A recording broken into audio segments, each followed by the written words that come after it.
Welcome back to another Tutorial Tuesday. Today we're diving into some F122 tips that'll get you off the starting line and to the finish faster. In this video we'll start with the groundwork by going over some general tips to get you ready to claim your podium spot.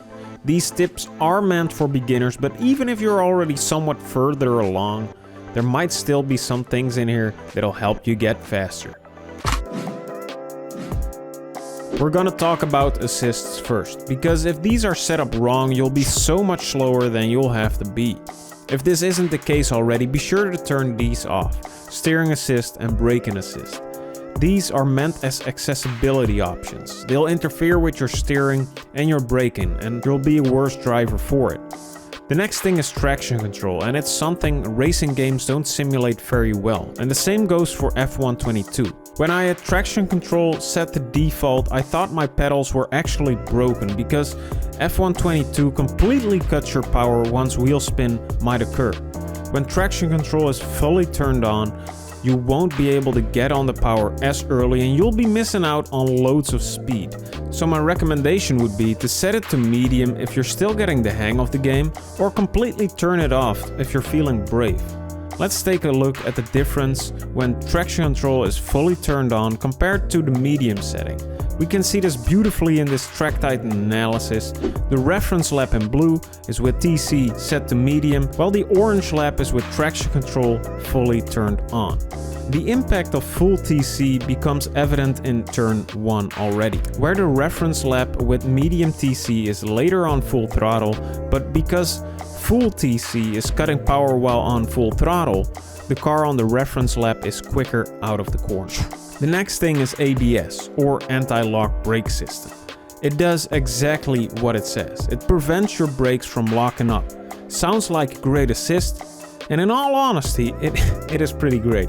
Turning this on doesn't lengthen your braking zones that much, and driving with ABS is a lot faster than having a tire lock up in every other corner. So my recommendation would be to keep it turned on unless you're feeling very brave and want to control every aspect of the car.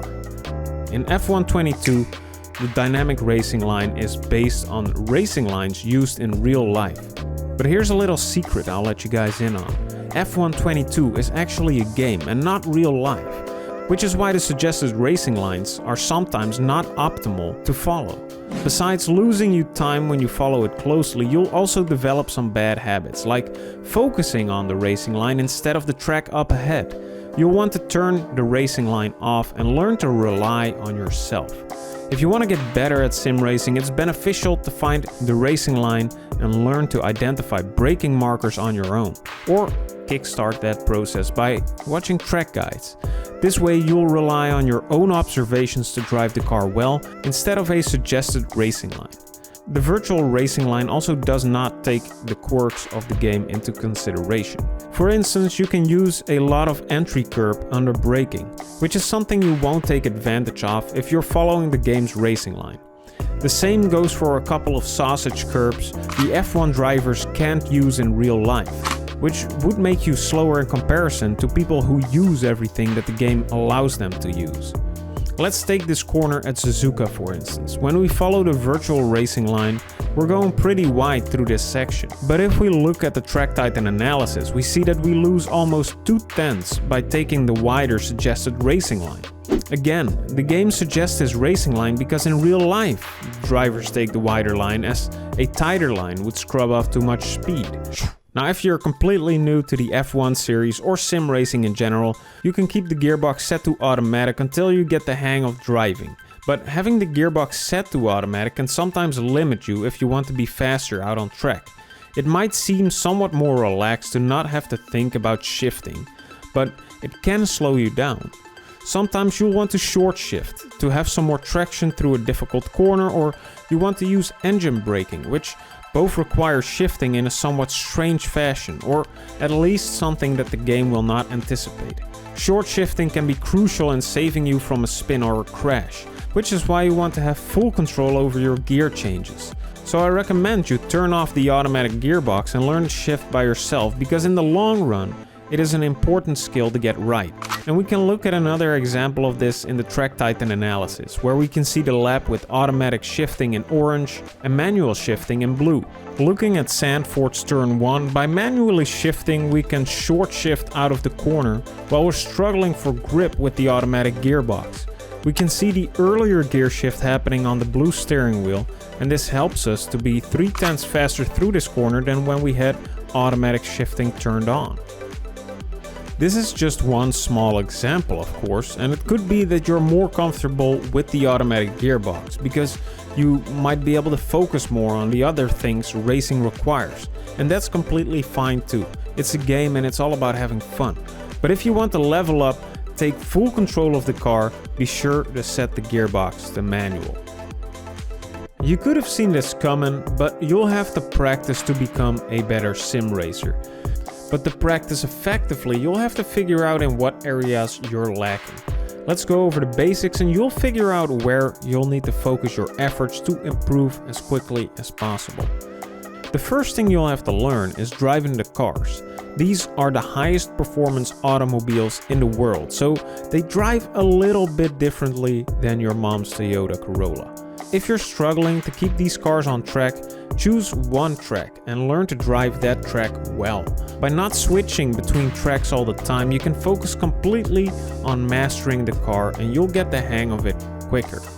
Now when you can comfortably handle the cars, it's time to learn the tracks. And please, for everyone's sake, before you jump into an online race, learn how to drive that track at least a little bit.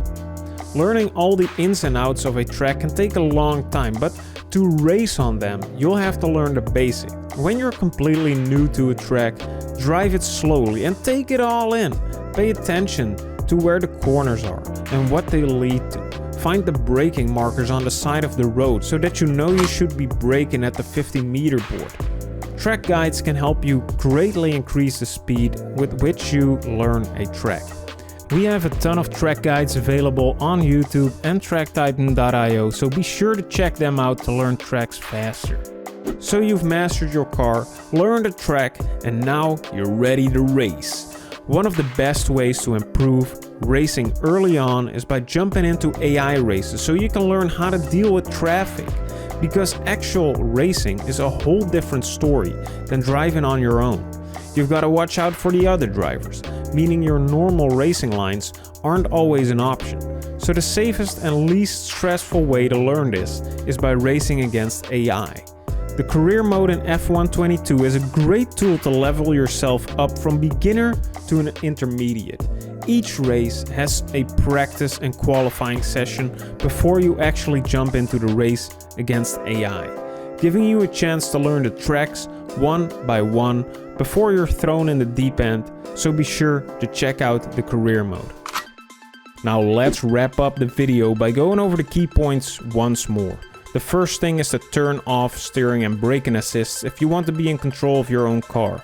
Next, set the rest of your assists to the best settings for you. Medium traction control and ABS on are recommended.